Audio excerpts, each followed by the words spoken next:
thank you for your time this afternoon, and thank you also for Andrew for inviting me to this event.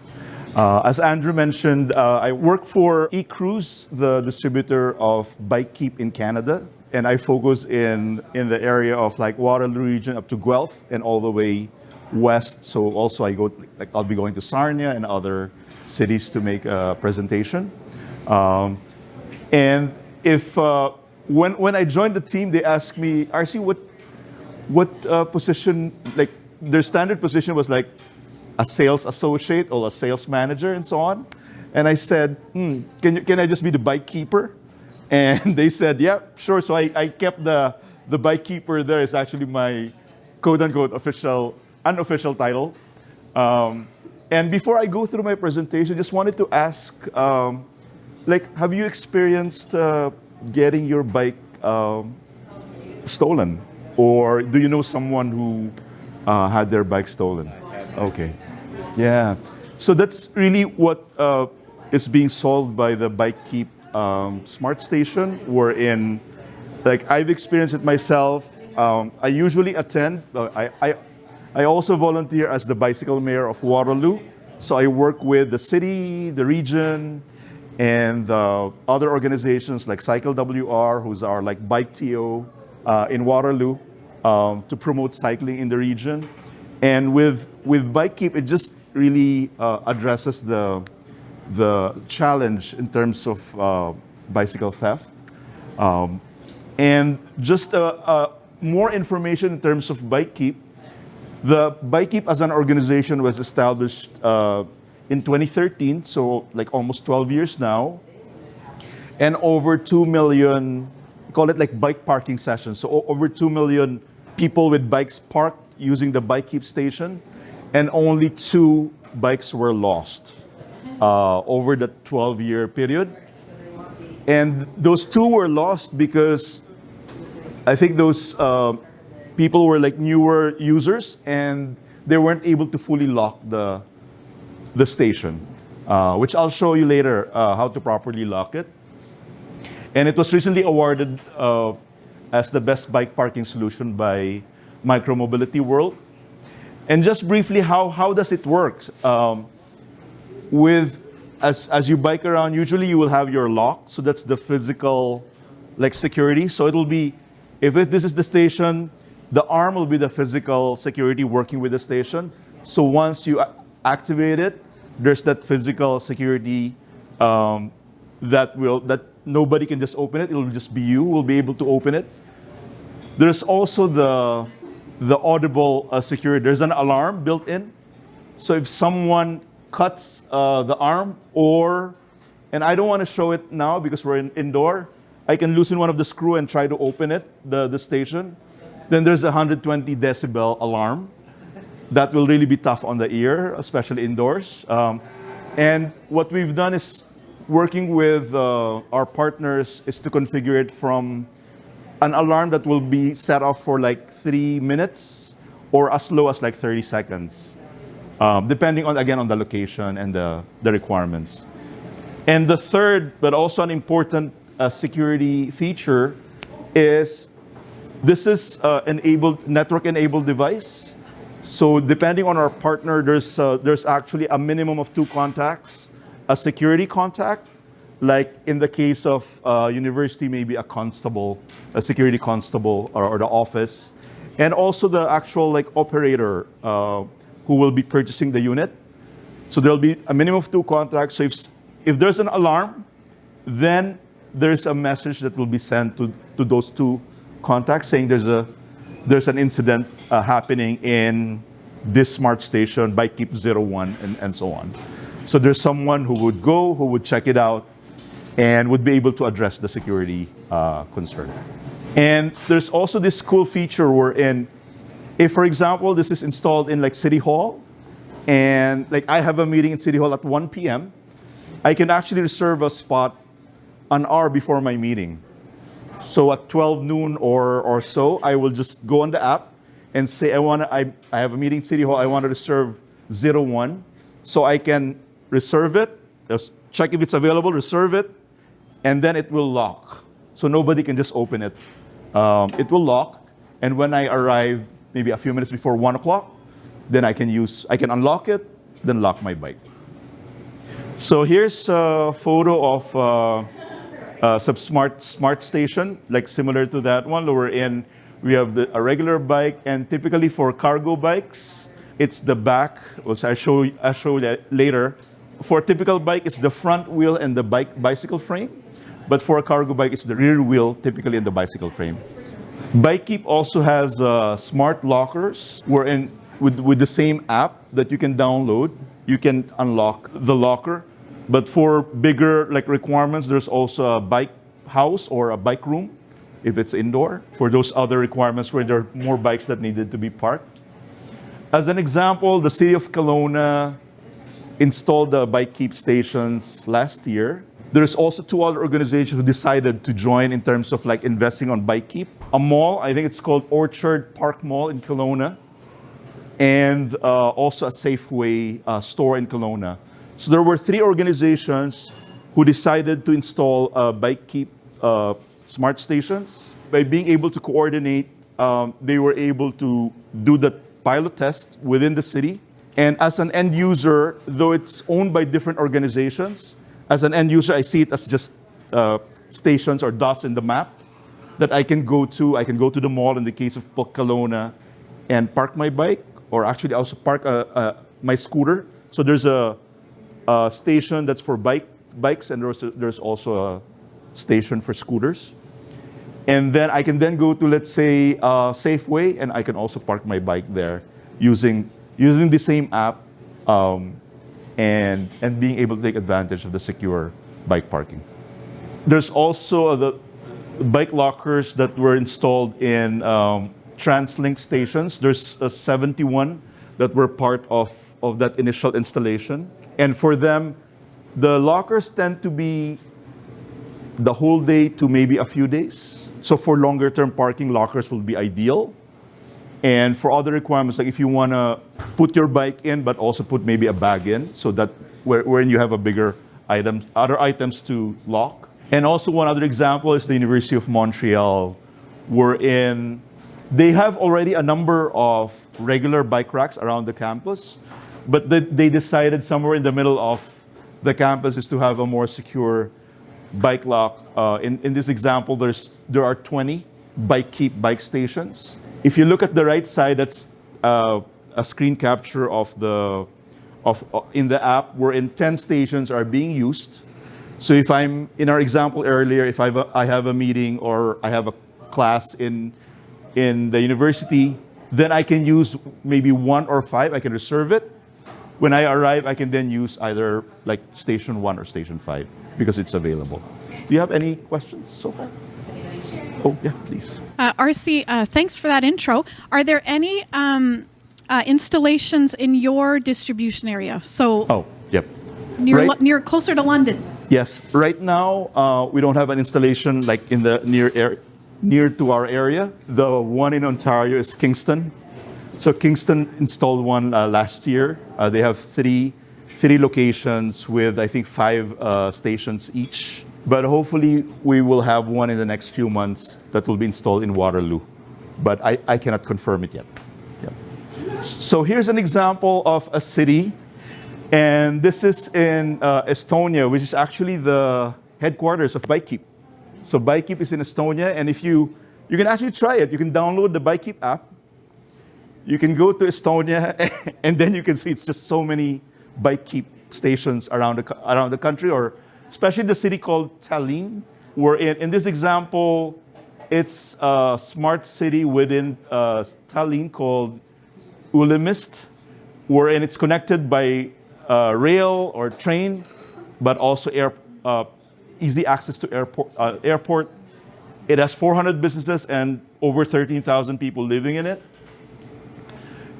This is at the center of the city, and the dots that you see are Bikekeep stations.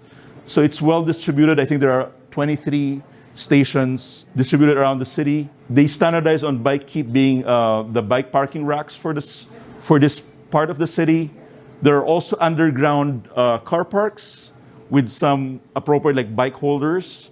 I'm thinking of this as maybe having a bike fence One interesting thing is they both have a shower room, but also a laundry room.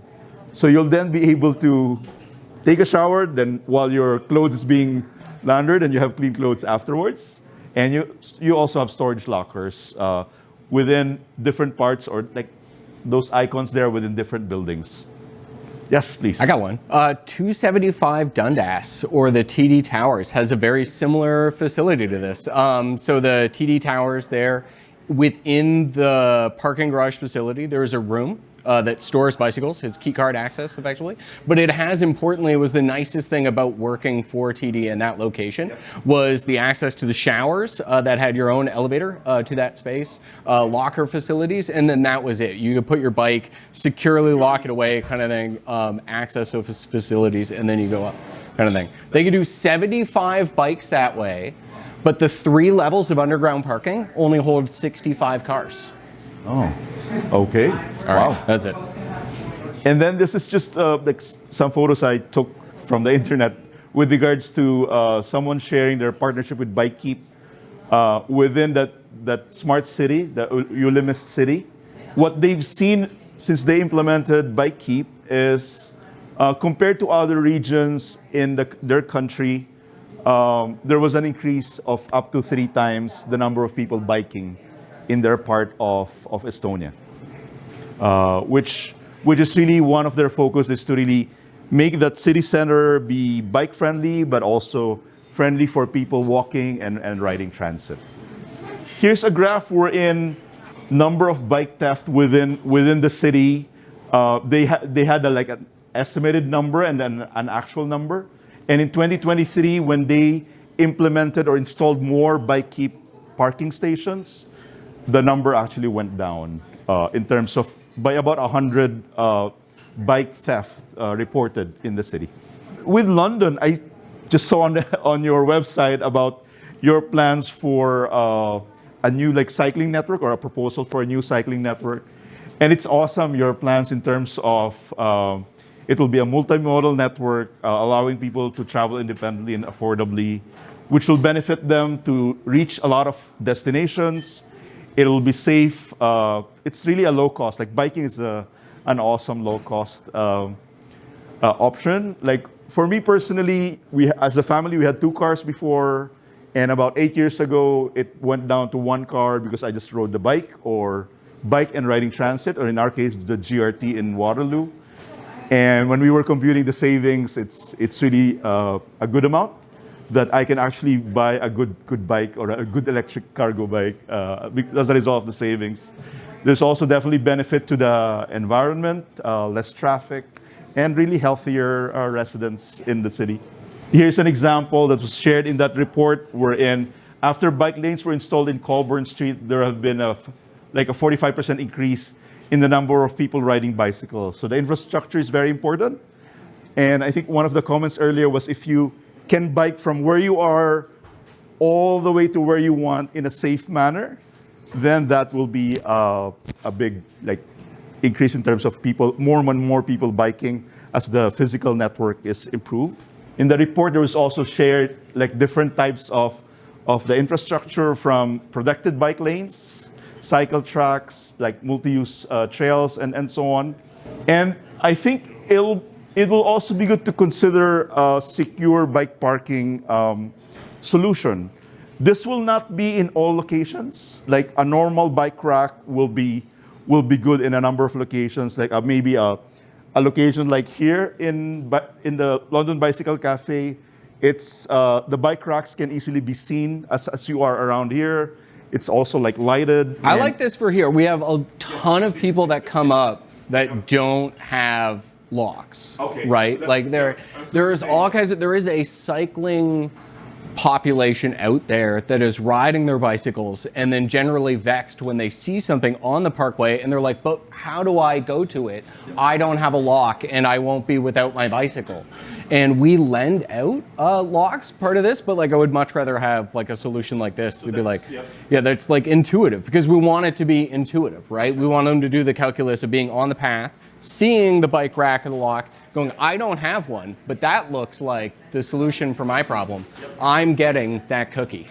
Go for the cookie. That's right. And for, oh, yeah, please. Is there a user cost associated with the bike lock? That's a great question. Yep. Is there a user cost? Yep. Is there a user cost associated to the bike lock? And the answer is yes, but it will depend on who owns it and who operates it. Like in our example with Kelowna, the first year of operating it, they offered it for free to the end user. But then what they want to do is to charge $1 per day. And if you are a regular user of the bikeep, it's $8 per month, unlimited. So you can park in. I mentioned about like the mall, Safeway. So by paying $8 a month, you can go to those different locations of the Kelowna map and just be able to park your bike. Yes, please. Oh yes. Thank you. Is it the owner, is it the owner that determines the prices, or is it is it bikekeep? It's the owner, and we are recommending the pricing of $1 per day, and $8. It's actually $8 to $10. Kelowna's $8. Vancouver with a different organization is $10 per month, unlimited. But that's just a recommendation from our side. Whoever purchases it, they would then be able to say, hey, I want to try like 3 months free, and then after that, I want to charge this way. Wanted to highlight here the physical network, the actions of advocates like the London Bicycle Café. I look at you as cycling advocates yourself. Cycle Link, so you have an advocacy group here as well. Those are like the soft infrastructure, the hard infrastructure, and not just bikekeep, but the bike racks and other security infrastructure is also important, so that people can say, hey, I'm going to downtown London and I know I can securely park my bike. I'm not saying, like in Waterloo before, a friend of mine said, Arcy, you should have an old bike. You should have a $20, $30 bike to commute. And I tried it and it just broke down immediately. So if there's a secure option, then I would just use my regular bike. I'm hard infrastructure. I have a sword. Yeah.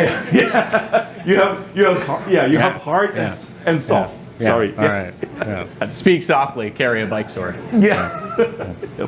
And for the demo, the bikekeep unit, there are different ways to securely put it on the ground. The base unit is bolted to the ground. So this is a demo unit, so it's not bolted. It can easily move around, but you can imagine it. It's 5 stations or 10 stations. So 5 docks or 10 docks per one station. It's bolted, and for locations wherein maybe it's a historical like building, wherein you have marble floors, so we cannot like drill a hole. We have like metal plates that will float on top of the floor, and that's where it will connect to the bikekeep. And for the demo, I have it will be through a card, so we can configure it wherein if a city, for example, would like to tie it up with their like transportation card, with like London Transport. Or in our case, the GRT, we have EasyGo card, so we can work with the city or with that transit network. So there's a card that can be used, but also I mentioned about an app that you can download on your phone, and then you can then use the camera of the phone to read a QR code to activate the. Sure. So is that happening in some cities where there's actually as part of your bus pass or transit pass, you get free so parking? The newest project we have is with the city of Calgary. And so it's an ongoing project right now. So it's a combination of their Calgary transit pass, the phone, and for the first few months it'll be free, but they're also determining how they charge it, how they would charge for it. So for example, in Waterloo, it's the EasyGo card. So if I preloaded like $20, so when I go to the bus, $3.50. When I go here, $1. If I want the monthly pass, then I have to go online so that I can still use my card, but it's already a monthly pass. Yep. So there's that flexibility. It will take more time to configure it, but we've done it within Canada, but also around the world. Yep. Yeah. Oh yes, please. I'm just wondering if the building code could be changed in London so that the idea is to mandate the developer, the builder, to put one terminal outside the building, because when I get delivery on the go, they need to park their bike safely. That's a good point. Yep. What do you Yep. think, Allison? Is Yes. that a good idea? Some of those policies already exist. Oh, awesome. They're more for new build as opposed to retrofitting. And maybe if there's 1 or 2 minutes at the end of all of this, we can talk about the city's role in all of this and what's happening in London. Yep. Okay. Thank you. So I'll just go quickly. I noticed the time. So I have my bike here, and I have the bikeep demo station. So it's using the card, but also I can use the phone and you read the QR code. And if I tap it, then there's a beeping sound that says it's ready to be used. So I would open the arm. It will just be moving around a bit, but I'll secure it with my foot here. and typically it's the front wheel and the frame of the bike that will be locked. So I would then position it this way, and then bring down the arm, and I just have to move this a bit. There. Okay. Oh, there. Okay. There we go. There. So I took a lot more time, so we'll just do that again. There we go. Normally there isn't a table of people watching you lock up your bicycle. Well, absolutely. It has the observation always changes the experiment. And it's not bolted, so it moves around. The beeping and the sense of urgency too really helps. Yeah. So it's now locked. So it will just you can't open it anymore. And again, it will be like you can then walk away and then go to a meeting or something. But then you'll be able to unlock it again using your card or using your phone. If someone would try to, again, cut this, there's actually some wires here that will then detect that something is being physically cut. Therefore, there'll be an alarm. And also, if the actual unit is to be opened, or they would try to open it, then there's also an alarm that will then inform the security contact and also the operator or the owner of the smart station. Yes. So I'm a cyclist and I walk up to a station or to an individual unit. How do I know if it's already been reserved or which ones are available? There's a blue light that's flashing, and if it's reserved, it's red? That's right. If you approach a unit and if it's already reserved, then it will be locked. You won't be able to open it. If the unit is available, then it's actually a green light and a blue light like blinking. If it's locked already or reserved, then there's a red light, meaning you can't open it. I'm just wondering, so you have data on the number of times that a bike was stolen, which was 2 out of 2 million, right? Something like that? That's right. Do you have data on how many times the alarm went off? Yes. There's some important data that can be given as a report to you. That's one big advantage of having a network station. We're in the activities within the station. You can see it online, but you can also generate a report in terms of how it performs. The cost will be depending on the number of stations. A 5-dock bolted is about $16,000, and that's already with installation included. The 10 dock station is $25,000. Does that include the app? Maybe you can... The app will be included as part of the service, but there's also a network/reporting cost. So because it's network, there's that data connection, and also the reporting that will be $80 per month.